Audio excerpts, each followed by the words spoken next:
Trilhas da Democracia de hoje recebe o sociólogo e professor titular da Universidade do Estado do Rio de Janeiro, coordenador do Laboratório de Estudos em Mídia e Esporte, Ronaldo Elal.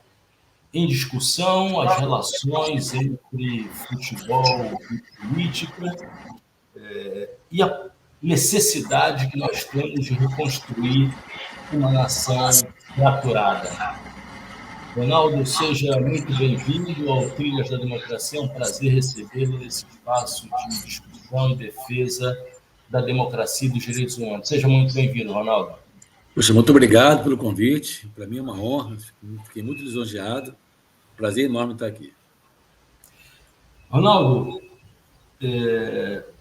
é correto afirmar que há um distanciamento entre a população brasileira, os setores da população brasileira e a seleção brasileira de futebol?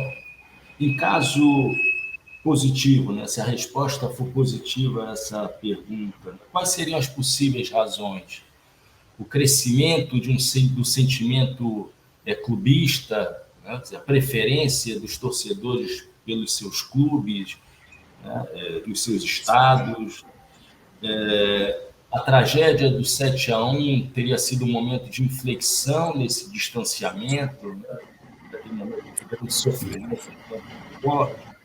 A apropriação feita, ou a tentativa de apropriação feita pelos seguidores do ex-presidente, do atual presidente, né, Jair Bolsonaro, da camisa amarela, também seria um fato? Por favor, Ronaldo. Olha, sim, há um distanciamento, sim. Eu vou lembrar que, em 2000, a gente estava produzindo um livro chamado A Invenção do País do Futebol, Mídia, Raça e Idolatria. Eu, o Hugo Lovisolo e o Antônio Jorge Gonçalves Soares. E o César Gordo também tinha um artigo no livro, também estava nessa entrevista. Nós demos uma entrevista para o Pedro Mota Gueiros, do Globo, estava nas vésperas dos Jogos Olímpicos, e aí o Hugo, que é argentino, tem sotaque, falando português, ele soltou uma frase, e a frase foi para a manchete da entrevista. O Hugo falou assim, porque o repórter tinha perguntado o que aconteceria, o sentimento, se o Brasil não ganhasse as Olimpíadas, ou a Copa 2002, uma coisa assim. E falou, olha, é verdade que a pátria está calçando chuteiras cada vez menores. Isso foi manchete da entrevista, né? Se o seu editor colocou isso, é que desde 2000 já havia essa percepção, não só no mundo acadêmico, como pela imprensa esportiva também. O que a gente vem verificando? Por que o Hugo falou essa frase que a gente já vinha discutindo há algum tempo? Na década de 30 até a década de 70, havia uma consolidação dos Estados-nações, surgimento e consolidação dos Estados-nações. Então, no caso brasileiro, uma nação nova e que virou para o século XX, ela buscando a sua identidade nacional, tinha algumas tentativas no século XIX, mas veio no século XX, depois com Gilberto Freire, Sérgio Buarque de Holanda, Caio Prado Júnior, enfim, na literatura, alguns literatos, com a Semana de Arte Moderna em 22, mas a verdade é que o Mário Filho e o Gilberto Freire, mais o Mário Filho como jornalista, grandes promotores, os dois, mas o Mário Filho, grande promotor das questões populares no Brasil, começou a juntar essa questão, dessa equação, seleção brasileira e nação brasileira. Então havia essa equação forte. O Nelson Rodrigues, irmão do Mário, dramaturgo, que foi quem alcunhou essa frase, né, a seleção como a pátria de chuteiras. E, de fato, se você perceber, assim, a derrota em 50, ela foi vivida aqui no Brasil, para muita gente, para parte da imprensa, como uma derrota de um projeto nação brasileira. Não foi uma derrota da seleção brasileira. Uma seleção que eu entrevistei o João Saldanha com minha tese de doutorado, e ele falou que era tão boa quanto que conquistou o tricampeonato. O João Saldanha teria dito para mim que o Zizinho era do nível do Pelé, para você ter uma ideia. Mas a seleção não venceu aquela final, foi visto como uma tragédia, mas foi visto assim, reverberou para as questões nacionais do Brasil. Já a vitória em 70, por sua vez, o tricampeonato, 58, 62, 70, assim, no espaço de 12 anos você conquista 3 Copas do Mundo, no espaço de 20 anos você tem um vice-campeonato, 3 Copas, era como se aquela vitória, que foi feriado nacional, regime militar, durante 2 dias foi feriado nacional, mas ela foi vista também por muitos como um projeto de nação brasileira estava dando certo. Claro que os militares utilizaram muito dessa ideia. Se você comparar isso com 94, as vitórias em 94, em 2002 e a derrota em 98, vou pegar esses três momentos que foram momentos que o Brasil foi a três finais, 94, 98 e 2002. Venceu duas Copas do Mundo e perdeu uma. 94, 2002, a gente celebrou, os brasileiros celebraram como vitória da seleção brasileira. Ninguém achou que o Brasil ia ficar melhor ou pior por causa daquilo. Em 98, nós tivemos a maior derrota até então, antes do 7-1, tivemos o 3-0 para a Holanda, que foi a derrota na final para a França por 3-0. E teve CPI da Nike e tal, mas o Brasil não ia ficar melhor nem pior, não havia essa coisa forte de que a seleção era pátria de chuteiras e que o Brasil iria ficar pior. Tinha eleições no mesmo ano, o FHC se reelegeu no primeiro turno, se passou ao largo essas questões. Não... Então, assim, já existia um descolamento da população brasileira com a seleção a partir, eu diria, da globalização. Talvez a última vez mais forte a relação foi 82, 86, a partir da década de 90. Quais são os fatores não políticos, eu diria assim, esportivos? O maior êxodo de jogadores brasileiros jogando na Europa, você não se reconhecendo. Antigamente você via, em 82 você via o time, você via a base do Flamengo e do Atlético Mineiro e com outros jogadores, se sabia quem era aquele jogador. Tinha um jogador que jogava fora, que era o Falcão, rei de Roma. Então, começou a existir isso, né? Isso foi um fator esportivo que você já não sabia quem aqueles jogadores já não jogavam mais no Brasil. Havia também o processo de redemocratização do país, de outras questões também, tendo uma importância, rivalizando com a seleção e com o futebol, e o futebol se organizou muito melhor a partir de 2000, dos anos 2000. Você, antigamente, os mais novos não vão saber, você não tinha um calendário, as rodadas eram feitas rodadas a rodada, o tal do Conselho Arbitral, virava o ano, você não sabia quando é que ia ser o brasileiro, quando é que ia ser o carioca. O carioca perdeu muita importância do que tinha nos anos 70, hoje o brasileiro acabou sendo mais importante. Então, você acaba tendo os torcedores que acompanham os seus times de futebol, eles torcem mais para os seus clubes locais do que para a seleção brasileira. Não é que eles não vão torcer para a seleção brasileira, eles torcem para a seleção, mas não tem aquela vibração que eles têm com o seu time. Eles preferem ver seu time campeão brasileiro. Ou seu time, como o caso do Vasco da Gama, subiu à primeira divisão, qualquer vascaíno trocaria o ex-campeonato brasileiro para ver o Vasco na primeira divisão. Era uma coisa talvez meio que impensável na década de 70, ainda que as relações clubísticas também fossem muito fortes naquela época. Então, assim, isso é um fenômeno que já vinha acontecendo, eu acho que quase que no mundo inteiro. Acho que talvez os argentinos ainda tenham uma relação mais forte com a seleção, mas também a relação com os clubes, elas acabam sendo maiores.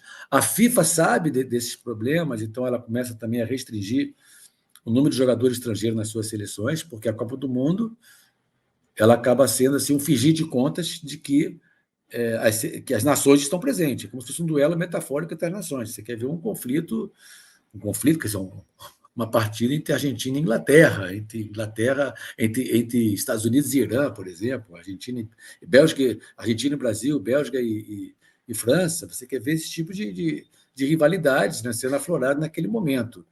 Então, de alguma maneira, isso já vinha se perdendo, né, ainda que a seleção, eu não diria que ela ainda é a pátria de chuteiras. Para as pessoas que acompanham a cada 4 anos, ainda é a pátria de chuteiras. Para as pessoas que torcem para os seus times locais, não é a pátria de chuteiras. Então, já havia esse descolamento. O mais recente agora é o simbolismo da camisa da seleção. Isso começou, acho que em 2013, 2014, depois na época do impeachment, de grupos conservadores, se utilizando desses símbolos da pátria. Não é a primeira vez que isso acontece, tá? Isso aconteceu também nos anos 70, mas que não foi exitoso. Não foi exitoso. De alguma maneira, o campo progressista, a esquerda, não comprou, e, enfim, não achava que vestir a camisa da seleção brasileira você seria considerado um cara reacionário, conservador. Talvez porque tinha só 2 partidos, não tinha nenhum partido tão forte como acabou sendo o PT, com as cores vermelhas. Então, você acabou tendo um segundo sequestro, mas bem exitoso, dos símbolos da pátria, principalmente da camisa da seleção, da CBF, né, no caso de corrupção e tudo. Isso se aflorou a partir de 2018, que aí são grupos de extrema-direita. Então, acho que com isso o descolamento é maior. Acho que as pessoas se afastaram mais, as pessoas que não compactuam com esses grupos de extrema-direita passaram a se ressentir um pouco, a ver a seleção como representando esses grupos. Isso pode mudar? Pode. Claro que pode mudar. Né? O presidente eleito, Lula, ele pediu para as pessoas torcendo para o Brasil, porque o Brasil, a bandeira, não é de um partido, é do Brasil. Isso não é um partido político, é de todo mundo. Talvez, se ele der uma segunda declaração e se ele apareça numa foto vestindo a camisa da seleção, número 13 nas costas, como ele falou, as pessoas vão acabar também, num momento catártico, de repente, fazendo isso. Eu não sei, isso é uma hipótese que eu estou só especulando. Não sei se eu respondi a tua pergunta, acho que sim, né? É o áudio, tem que abrir o áudio.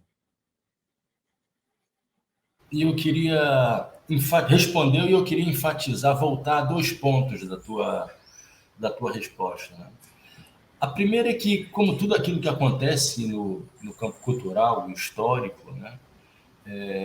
Essa associação entre seleção brasileira e o povo brasileiro foi uma invenção, né? Foi uma construção, né?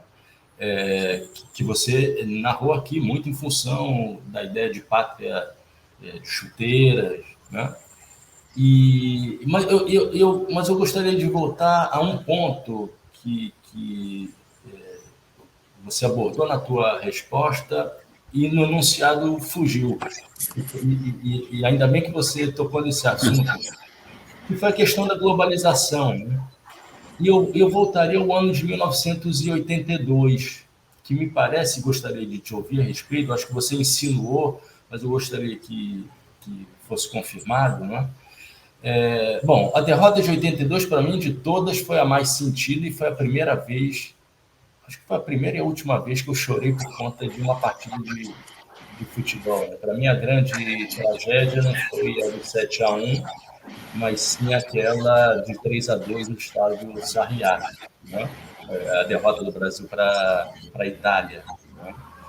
E como você disse bem, a seleção brasileira era formada basicamente por jogadores que atuavam aqui, Zico no Flamengo, Sócrates no Corinthians, Toninho Cerezo no Atlético, Falcão, tudo bem, já tinha ido, né? Júnior e Leandro no Flamengo. Júnior, Leandro, Falcão, oriundo do Internacional. Né?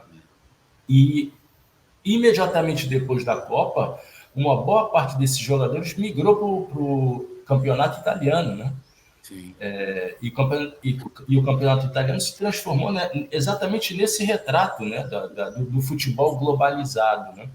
Então, a globalização do futebol, quer dizer, o fenômeno da globalização e a globalização do futebol, com a importância, mais do que nunca, dos investimentos, né, dos investidores, né, dos salários pagos, de toda a estrutura econômica por trás dos clubes, acabaram tirando um pouco do que me parece que movia o sentimento das pessoas, né? Que era olhar para um time de futebol, para um clube de futebol, olhar para a camisa do clube de futebol e ver o escudo apenas. O escudo das estrelas, né? E não ver as séries de propaganda. Esse processo de globalização econômica, né, que chegou ao futebol, eu gostaria que você aprofundasse um pouco mais, se possível, essa motivação como sendo desse distanciamento do povo, do sentimento popular em relação à seleção. Ou seja, os seus jogadores não estavam mais, os jogadores da seleção já não estavam mais nos seus clubes, né? Estavam atuando no continente europeu. Por favor, Leonardo. Você tem um fenômeno até mais assim, você hoje tem muita gente, jovens, que acompanham mais alguns times da Europa do que os seus times aqui no Brasil. E assim, não sei o percentual. Tem gente que já tem essa pesquisa, mas tem uma galera forte. Qual é o seu time? Barcelona. Os Bayern de Munique, entendeu? Ou então Flamengo e Barcelona, Manchester United. As pessoas, isso realmente não tinha. O que eu gosto de lembrar é o seguinte: por que essa construção foi exitosa? Tem que ter uma correspondência empírica também, né? Vamos imaginar que o Brasil, até 1930, os pensadores que pensavam o Brasil, eles eram muito tragados pelas ideias racialistas ou racistas, racismo científico, entre aspas, que vinham da Europa. O Conde Gobineau, que era amigo do Dom Pedro II, da frenologia esqueci o nome dele agora, que trabalhava com a questão do cérebro, que podia ver Lombroso. Do Lombroso, isso chegou muito forte no Brasil.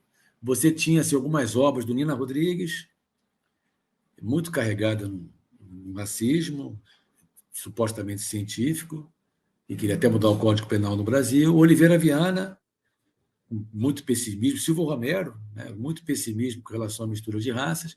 E aí você tem o Gilberto Freire, ainda com um livro polêmico, do ponto de vista de hoje, mas revolucionário na época, que traz a mistura como um grande valor.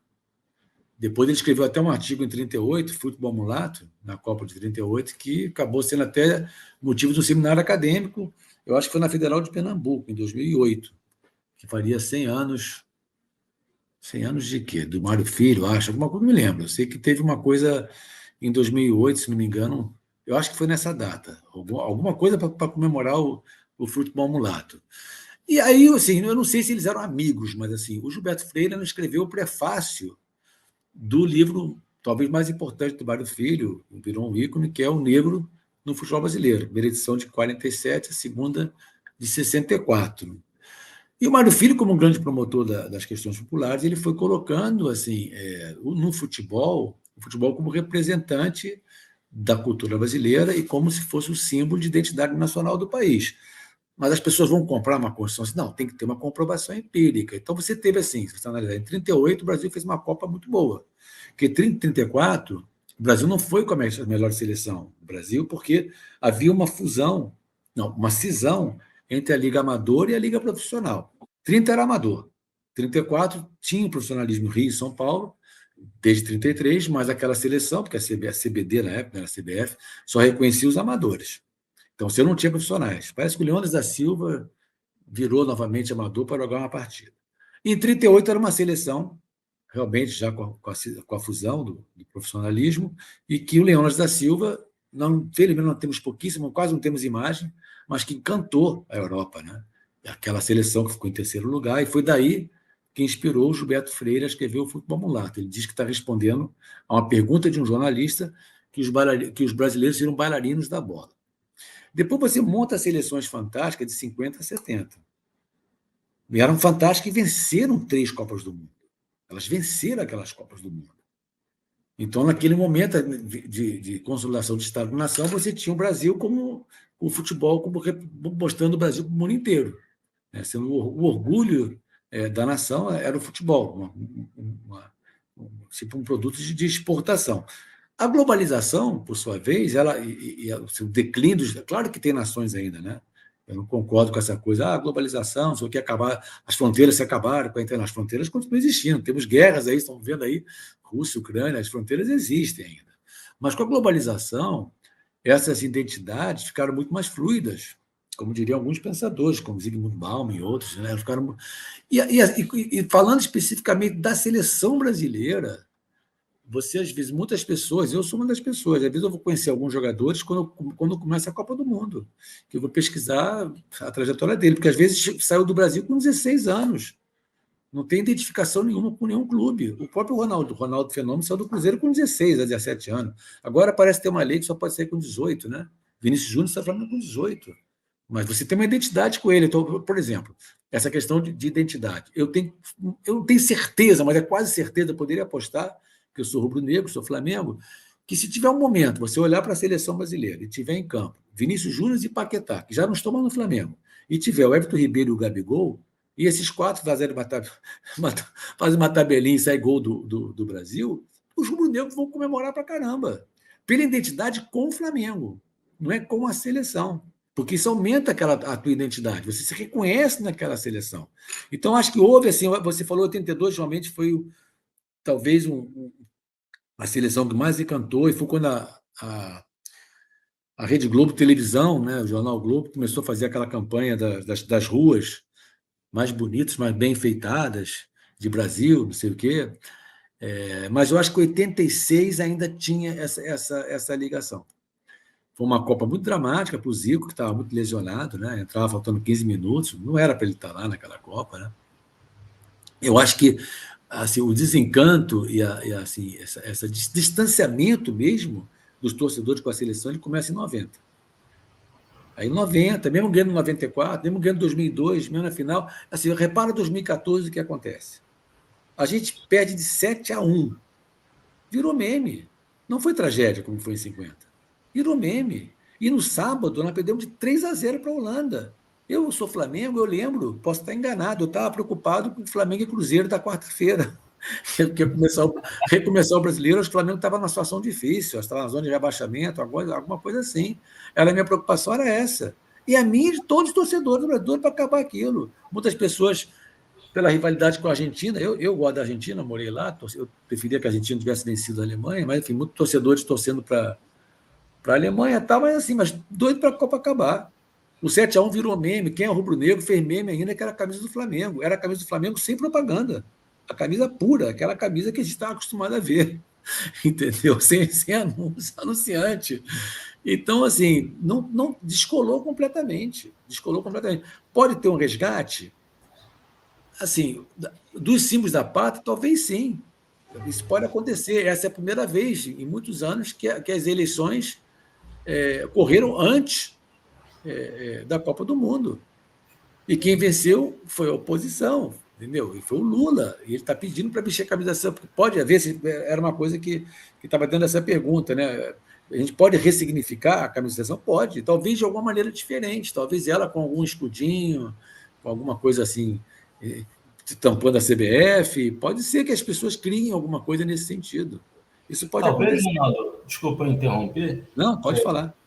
Talvez a saída, quer dizer, não vão ser propagandas da CBF que vão, campanhas da CBF que, a meu ver, vão fazer essa reversão, né? Mas talvez o caminho passe exatamente por aí, né? Pela um maior número de convocações de jogadores que jogam em times com certeza. brasileiros. Quer dizer, quando eu parei para ver a seleção, os convocados para a seleção, a minha grande expectativa era saber se Gabigol, eu sou Flamengo também como você, foi saber se Gabigol seria convocado. Não, e foi, medida nem um pouco comparável com o que aconteceu em 1982, mas foi uma decepção para mim, por exemplo, e a convocação de Daniel Alves, né, e do outro jogador, Martinelli, não é isso? Isso, Martinelli. E a não convocação do Gabigol. Talvez o caminho não passe exatamente por isso, né? Por o maior número de convocações de profissionais que atuam no médio prazo, sim. Representaria uma reaproximação do Marco, mas isso é uma coisa difícil, porque assim, times, né? por mais que o futebol esteja se organizando aqui, o próprio Flamengo está mais organizado, você vê que ele segurou o Paquetá 10 meses, no profissional, o Vinícius Júnior 3 meses, o Felipe Coutinho saiu do Vasco muito novo também. Eu acho que isso, quanto mais tempo ele ficar no clube, a torcida do Flamengo ainda tem uma identificação com o Vinícius Júnior e Paquetá. Entendeu? Mas quando sai muito novo, como o Lázaro saiu, você fica longe, fez poucas partidas, não fez algumas coisas emblemáticas dentro do Flamengo.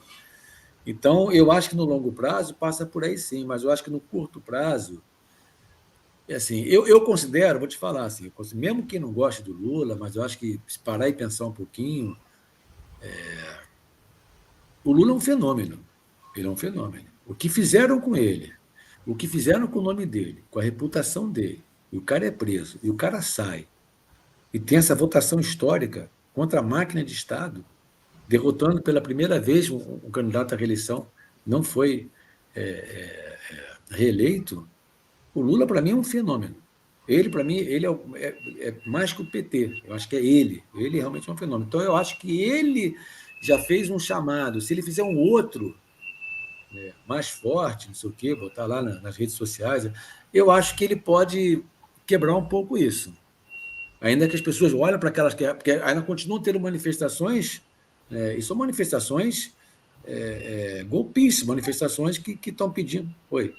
Ronaldo, enquanto tu falava, eu me lembrava do campeonato de rugby que aconteceu na África do Sul, que se transformou num filme.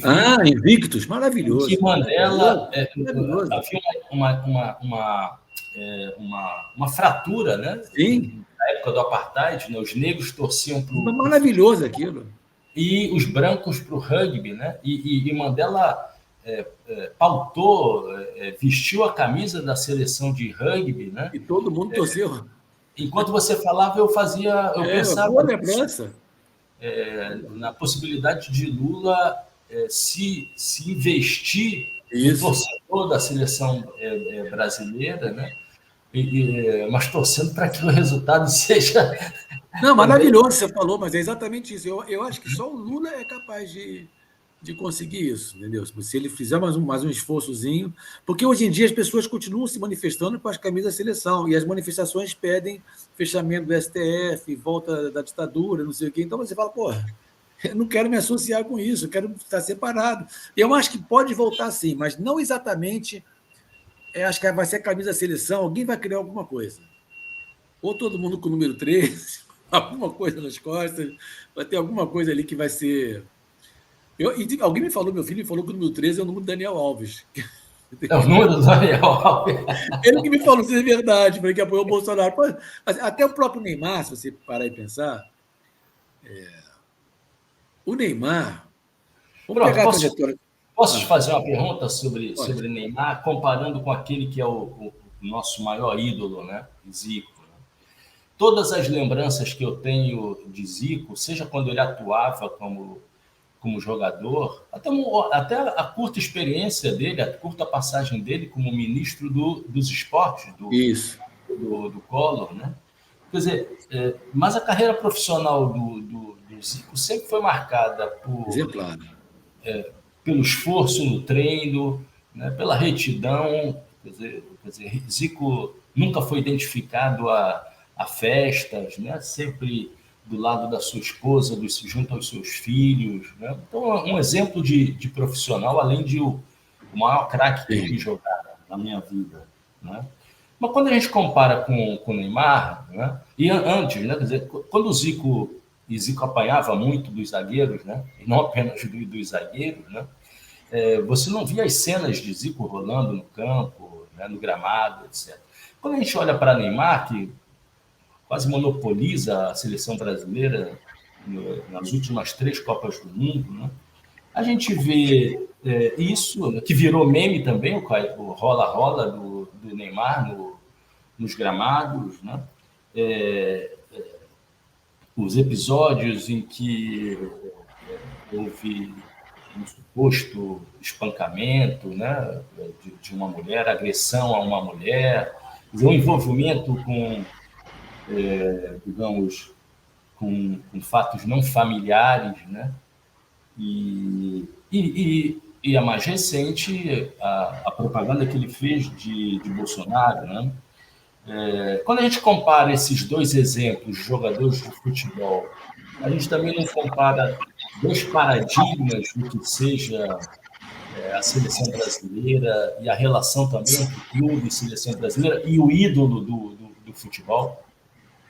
A pergunta é muito boa. Assim, é que eu costumo, assim, quando eu vou falar de futebol, eu boto assim, Pelé num patamar, Zico em outro, e o resto vem abaixo. Entendeu? Eu boto assim. O que o Zico fez.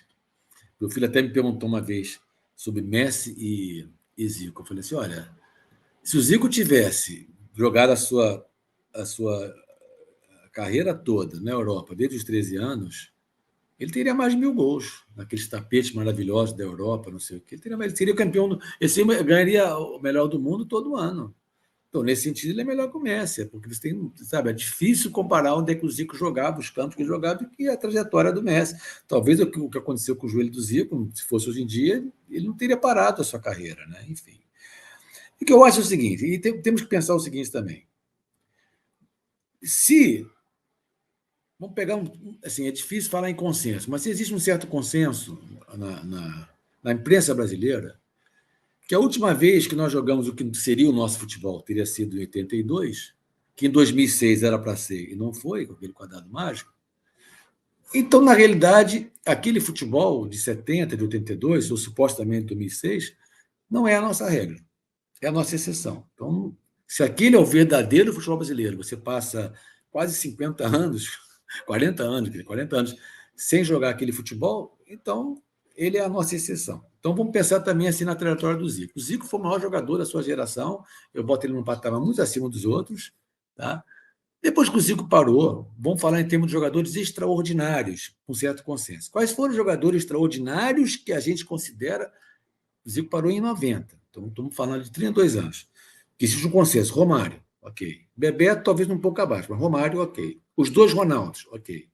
Rivaldo, talvez, um pouco abaixo. Mas vamos botar o Rivaldo também. Vamos botar o Kaká também. E depois o Neymar. Nós estamos falando de 6 jogadores extra-séries desde que o Zico parou de jogar. Então, esses jogadores não são assim a essência do futebol brasileiro, eles são as exceções. Tá? Então, o que eu vejo é assim, claro, o Zico fora de campo sempre foi muito exemplar. O Zico, inclusive, ele quebra com um certo romantismo que nós temos, a imprensa tem, que o craque nasce pronto, que o talento resolve tudo sozinho, que não precisa treinar.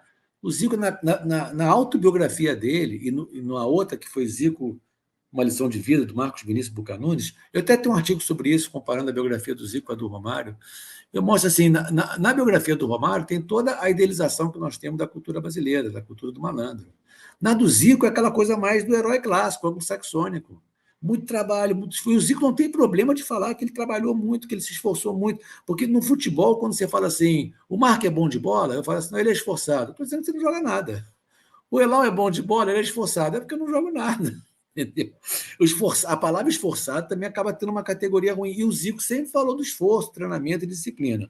Eu acho que o Neymar, falando agora só do Neymar, que eu acho que assim, o Zico realmente para mim está em outro patamar. Mas assim, o Neymar, se a gente lembrar um pouco, esquecendo todas as questões, as broncas que a gente tem dele, mais celebridades, questões políticas, o Neymar, ele começou a carreira muito novo. Eu acho que para jogar aquilo que ele já jogava, ele teve renúncias também, como o Zico deve ter tido.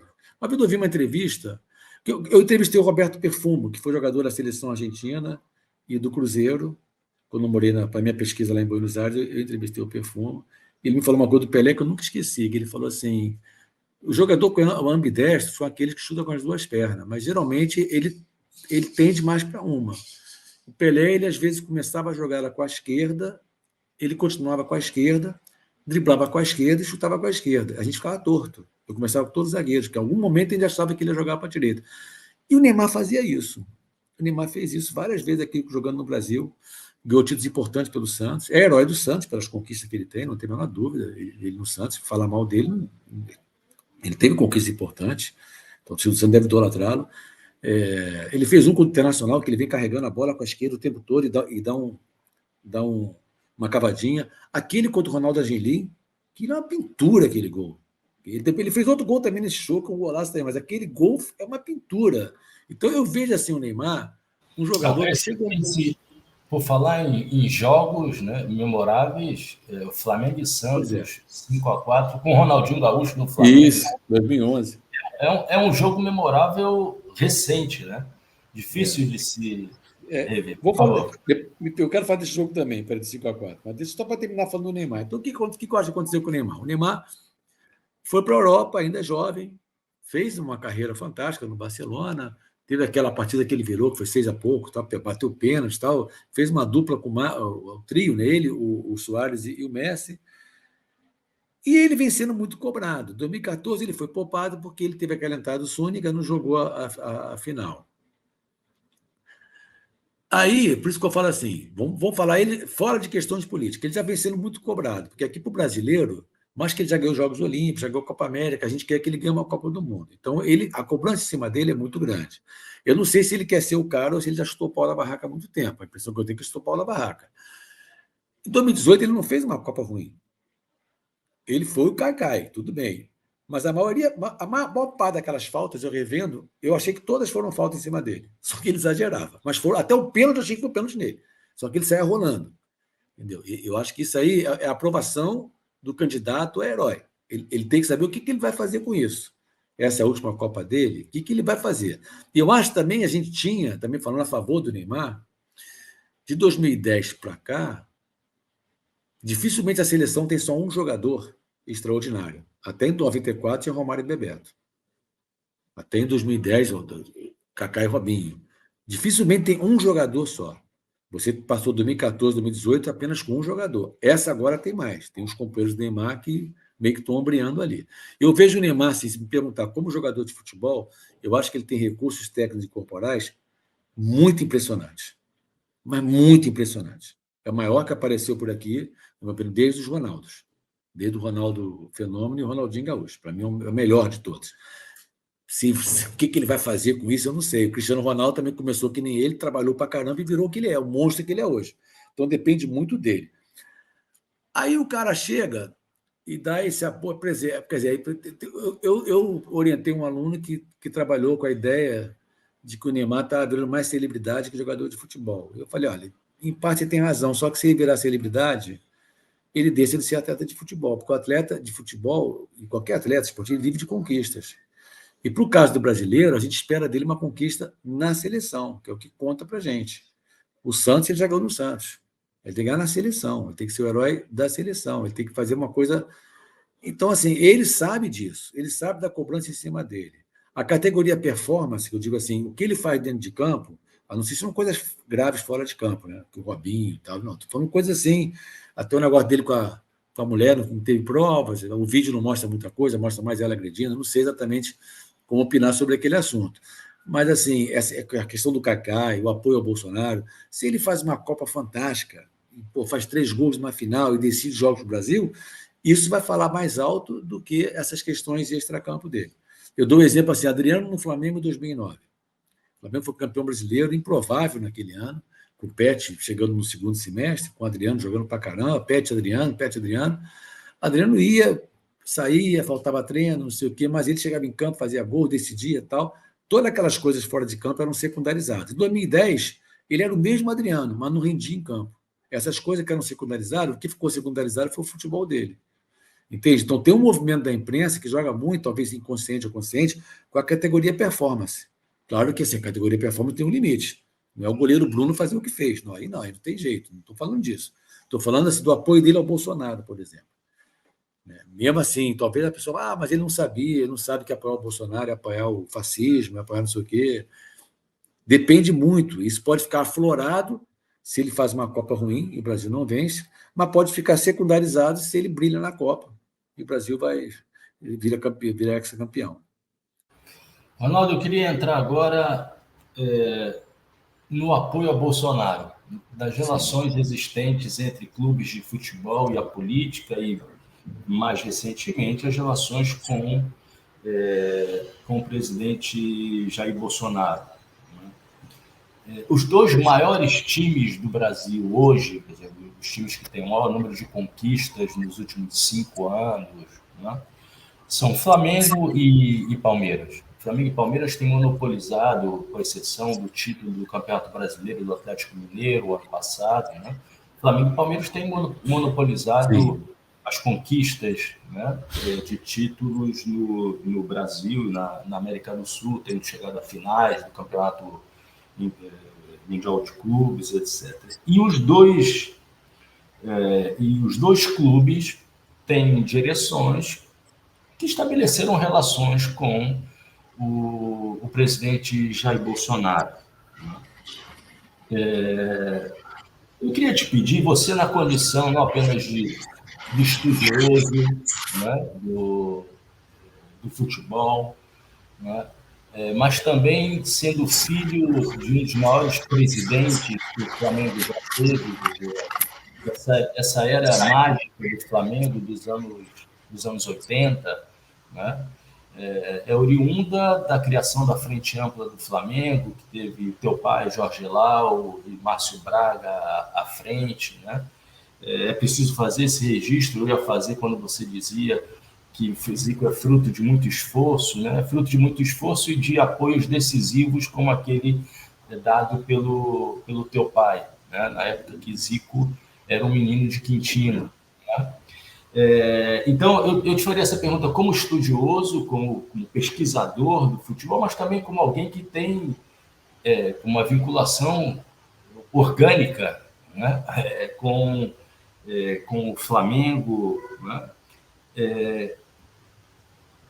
Como essa relação entre clubes de futebol e políticos, de maneira geral, pode ser feita, né? Quais são os seus limites até onde pode se ir, né?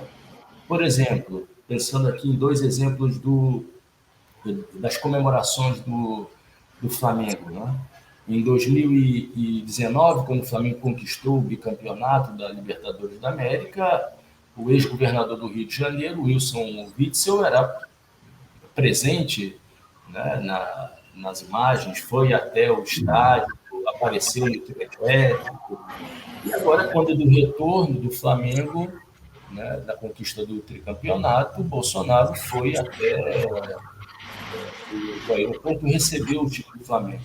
A presidente do Palmeiras também, Leila, com certa frequência, aparece ao lado do presidente. Eu queria que você fizesse uma análise sobre essas relações entre futebol e política e instrumentalização do futebol por governantes, por lideranças que se encontram no governo. Por favor, Marco. São mais ou menos três vamos pensar aqui. Bom, assim, eu entendo que quando você assume a presidência de um clube, da instituição, você está representando a tua instituição. Independente da sua ideologia política, de quem você apoia, A ou B, se é pelos interesses do teu clube, você tem que receber essas pessoas, até por uma questão de educação, de gentileza.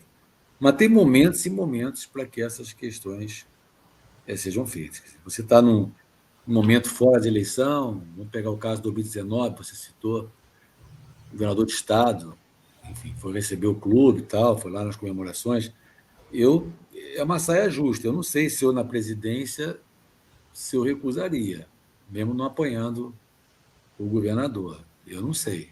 Não sei se seria ruim o Flamengo, seria indiferente, eu não sei. Naquele momento, eu estou representando o Flamengo, o CNPJ do Flamengo, e é um momento à parte de eleições. O que aconteceu agora, mais recente, eu acho mais grave. Você viu o presidente da República, no dia 30, sabendo de um país fraturado, dividido, polarizado, eu acho que aquilo ali, para a instituição Flamengo, foi muito ruim. Você fazer o 22, no próprio dia 29, foi muito ruim. Eu acho que deveria separar o CPF, o teu apoio político, da instituição Flamengo, até porque sabe que se a torcida do Flamengo, a maior parte está no Nordeste, então a maior parte não estava apoiando esse governo. É só ver o resultado das eleições. Eu acho que eles sabiam disso, todas as pesquisas davam isso. Então, acho que foi muito ruim institucionalmente.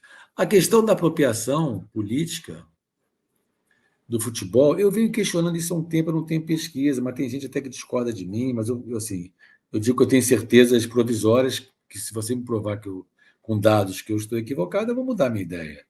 Eu acho que a apropriação sempre existiu, eu questiono a sua eficácia. Em 70 houve apropriação? Claro que houve, claro que houve. Mas, assim, os rumos do regime militar, da ditadura, teria mudado se o Brasil não vencesse o tricampeonato? Não sei. Não sei se teria mudado, não sei se teria torturado ou matado mais ou menos, não sei o que teria mudado. Havia memes assim, não tinha memes, né? Piada assim. Tinha um anúncio que era assim: Brasil, ame ou deixo. A gente falava assim: Brasil, ame ou deixo. O último que sair que apaga as luzes. Tinha essas brincadeiras assim, nesse sentido, mas assim, nós tínhamos eleições, eram eleições meio controladas, biônicas, entre MDB e Arena, né? 7-2, 7-4. 7-4 o MDB ganhou, 4 anos após o tricampeonato. Assim, não tinha uma... Assim, aí você pega a mais recente, 98, o FHC ganha no primeiro turno. Ele foi reeleito no primeiro turno. E o Brasil perdeu 3-0 para a França. Essa equação também é colocar na população uma pecha, uma coisa pejorativa de ignorância que ela não tem. Ninguém vai votar pensando no resultado da seleção. Em 2002, a oposição ganhou, o Brasil foi penta. 2006, 2010, 2014, a situação continuou no poder. O Brasil, em 2006, saiu nas quartas, 2010 na quarta, 2014 na semifinal, mas perdeu de 7-1 para a Alemanha. Em nenhum momento tentou no debate Dilma e Aécio o 7-1. Podia entrar a organização da Copa no Brasil, os gastos com a Copa, mas o 7-1 passou longe. Então, nesse sentido, eu vejo uma maturidade política do povo, acho que sempre vi, que eu teria que ser, assim, alguém teria que mostrar o contrário para mim. Até na própria Argentina tinha, mas as pessoas, em 78 houve um uso grave da Argentina, talvez até com aquele 6-0 contra o Peru, Tem livros falando sobre isso, La Vergüenza de Todos, os filmes campeões. Tem uns livros que eu tenho aqui que os povos argentinos questionam um pouco a interferência, mas em termos de as pessoas comprarem aquele discurso, se você não tem comida na mesa, se a tua vida está ruim, você não consegue pagar suas contas, você não vai apoiar um governo porque teu time, porque a seleção brasileira ganhou 3-0 numa final, entendeu? Acho que ninguém vota nisso. O Bolsa Família fala mais alto, os programas sociais falam mais alto, a carestia fala mais alto, são essas as questões que vão influenciar umas eleições. Então, assim, a apropriação política sempre teve. A sua eficácia que eu questiono. Tá? Então, isso é uma coisa. A outra coisa, que você não falou, mas eu pensei na tua fala, que eu também não sei explicar, você tinha lá atrás a democracia corintiana, com Sócrates, no Casagrande, você tinha o Afonsinho, o atleta rebelde, com a lei do passe, o Reinaldo, jogador do Atlético Mineiro, que fazia o gol fazendo Pantera Negra, um movimento revolucionário. E você, hoje em dia, jogadores assim, atletas atuando, você vê a maioria apoiando o atual presidente, não é o que foi eleito, né? Você vê a maioria apoiando. Eu não sei explicar essa onda mais conservadora, é uma coisa que eu deveria, talvez, pesquisar, para conhecer essas pessoas e para perguntar por que você está apoiando, o que você está achando de bom, por que você apoia, por que você nem neutro você é, por que você apoia esse presidente, por que você está gostando dele, porque são pessoas que pensam, entendeu? A gente tem que respeitar também e saber por que esse movimento. Ex-jogadores você viu, Raí, o Juninho Pernambucano, você viu, mas assim, em atividade eu não lembro. Parece que o Everton Ribeiro do Flamengo, mas assim, ele não falou nada. Acho que a esposa dele se manifesta nas redes sociais, né? Então, isso é um fenômeno também que eu não saberia explicar. Por que hoje em Não, dia você... Everton postou fotos no dia da votação, com... Postou, né? Parece que ele botou ali que estava botando... O horário era 10h03, né? Tipo 13, 10. Mas postou. Talvez, Ronaldo, isso teria que ser feito uma pesquisa, né? Quer dizer, aqueles que mais usam as redes sociais, aqueles que mais atuam, fazem o futebol uma performance para além do campo de futebol, se sintam mais atraídos por candidatos, né, desse espectro político e do uso que é feito também das redes sociais, do que aqueles que têm o perfil, digamos, mais de Zico, né? Com o Everton Ribeiro, né? Você não vê Everton Ribeiro... pode ser. Teria que pesquisar. É uma Ronaldo, a gente está chegando ao fim do programa, mas ainda há espaço para uma última pergunta que eu considero muito importante, né? As torcidas organizadas vêm já há algum tempo sendo identificadas com violência, criminalidade, chega-se a falar que as torcidas organizadas são organizações criminosas, né? Não são torcedores, são baderneiros, são bandidos, né? E as torcidas organizadas, né, têm um caráter bastante popular, né? Eu estou aqui no Recife, né? A torcida jovem do esporte é uma torcida basicamente constituída por jovens de periferia, né? E que fazem uma festa, transformam a arquibancada realmente numa grande festa, assim como as torcidas organizadas do Flamengo. Isso, né, essa tendência, não tendência, né, quer dizer, essa criminalização das torcidas organizadas representa, na verdade, a outra face da moeda da elevação do preço dos ingressos para a entrada das arenas. Quer dizer, à medida em que foram sendo transformados os estádios de futebol em arenas, né? A partir do momento em que foram construídas novas arenas, a partir do momento em que houve um processo de elitização que reproduz aquilo que aconteceu na Inglaterra, né, na Europa, a criminalização das torcidas organizadas é outra face da moeda nesse processo de exclusão das torcidas organizadas, da classe trabalhadora, dos mais pobres, né, da juventude negra periférica dos estádios de futebol, sendo que elas têm um papel fundamental na construção da festa que é um jogo de futebol? Por favor, Ronaldo. Boa pergunta. Assim, eu acho que, na verdade, essa criminalização, a demonização, ela vem desde antes desse processo de arenização, arenizamento, como alguns gostam de falar, né? Ela já vem de um tempo, né? Não é de agora isso, né? E é engraçado que na hora de fazer o mosaico, você pede ajuda para as organizadas, né? Sim. Então, a gente já vem de muito tempo. Eu sei que o Bernardo Barros de Holanda tem um trabalho muito interessante sobre torcida organizada. Orientei o Irlan Simões, também tem um trabalho interessante sobre torcidas antifascistas, enfim, de resistência. São pessoas que poderiam até mais avalizadas para falar do que eu. O que eu lembro, assim, no final dos anos 60, tinha, estou falando do Flamengo, você tinha a torcida jovem do Flamengo, a Charanga, do Jaime de Carvalho, a torcida jovem da tia Helena, que eu fiz parte, meu pai era padrinho dessa torcida, depois que ele virou dirigente. E tinha a Fla Ponte, depois veio a Raça. Que nasceu em 67, não foi a Fla Jovem? A torcida jovem do Flamengo? 67. Eu me lembro porque eu ando no meu nascimento, né? E tem 67. 67, isso. Eu acho que sim, Então, você tinha 3 ou 4 torcidas, não tinha tantas torcidas organizadas como você tem hoje. Algumas até são rivais entre si, do mesmo clube e tal. Eu acho que a gente deveria ter mais trabalhos de campo, de perguntar quem são essas pessoas, e para definir o que é violência, o que é crime, porque é sempre definido pelo olhar dos outros, né? Eu acho que tem uma demonização daqueles que fazem a festa e que você pede ajuda para eles na hora de organizar. Com os estádios e os preços muito altos dos ingressos, você tem um público com mais dinheiro, não é um público melhor, nem mais ou nem menos violento. Você teria que definir melhor o que é essa violência, e o que é violência simbólica também. Então, eu acho assim, você está deixando de fora uma parcela significativa da população acostumada aos estádios que já não está podendo mais ir, porque não tem mais como pagar os ingressos. No caso do Maracanã, é a Norte, né? O Flamengo vai jogar, que é o ingresso mais barato, eu não sei quantas pessoas cabem na Norte, né? Tem uma outra questão também, que eu também não saberia explicar. O Maracanã, hoje, a capacidade dizem que é 78.300 e pouco. Parece só na final da Copa 2014, entre a Argentina e a Alemanha, que colocou esse público.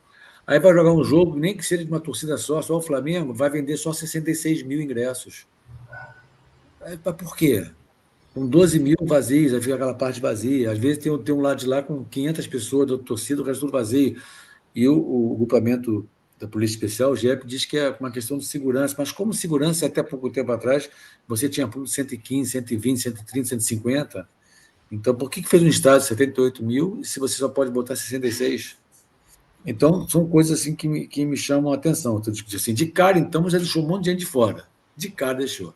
E as organizadas, eu acho que a própria imprensa tem que trabalhar melhor isso, porque você, às vezes, conclama ela para fazer a festa do espetáculo. A diretoria também.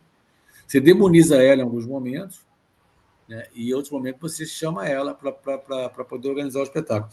Eu confesso a você que eu orientei o Irlan, tem o trabalho do Bernardo, sei que tem muita gente trabalhando em torcida organizada. Tem a tese clássica, que é do Luiz Toledo, né? Que é dos anos 90, em uma outra época também, tem 22 anos essa tese, ganhou o prêmio da Ampox, que também sobre torcidas organizadas. Então, tem gente trabalhando com isso que poderia falar um pouco melhor do que eu estou aqui especulando com você. Acho que tem uma criminalização, tem uma demonização, para mim, tudo isso muito exagerada e um pouco hipócrita, porque você, quando precisa de fazer a grande festa, você convoca ela. Você precisa dela para organizar essa festa. Ronaldo Elal, sociólogo, professor titular da Universidade do Estado do Rio de Janeiro, coordenador do Laboratório de Estudos em Mídia e Esporte, o LEME. Ronaldo, foi um prazer essa conversa mais amena contigo, depois de tantos programas, a barra pesadíssima da crítica a Bolsonaro, do risco, sempre analisando o risco de um golpe de Estado no Brasil. Foi uma sessão de relaxamento essa conversa contigo. Lembrando que esse programa vai ao ar, ele está indo ao ar logo após a abertura da Copa do Mundo. Tu tem um palpite para a gente finalizar aqui? Qual é o teu palpite até onde a seleção brasileira pode chegar? Eu acho que a seleção chega na final, mas assim, quando vira mata-mata, né? Flamengo e Atlético Paranaense, Flamengo com um jogador a mais, quase que eles empataram e ia para os pênaltis. Então, assim, eu acho que essas coisas são. Quando vira mata-mata, eu não sei o que pode acontecer. Mas eu E, acho aqui, que o Brasil tem time para chegar na final. Eu acho que chega na final. Se vai ganhar, eu não sei, mas chega. e aquilo que mais nos interessa numa eventual final, Flamengo e Real Madrid, o ano que vem. Pois é, também as pessoas falam Flamengo e Real Madrid, o Flamengo tem que ter um adversário antes, né? O Real Madrid também. O Inter já ficou ali e tal, eu não sei. Primeiro vamos passar, depois a gente deixa. Também é um jogo só, também. O Flamengo quase ganhou do Liverpool também. Agora, no jogo anterior, ele tomou o primeiro gol do Al Hilal e virou 3-1. Então, eu sempre acho que tem que ter uma certa cautela de falar que é Flamengo e Real Madrid, porque os dois têm um confronto anterior, né? É futebol, né? Tudo pode acontecer. Acho que o Flamengo tem time para chegar. Ronaldo, muito obrigado. Foi um prazer essa conversa contigo. Grande abraço. Obrigado, Marco. Obrigado. Gostei muito também.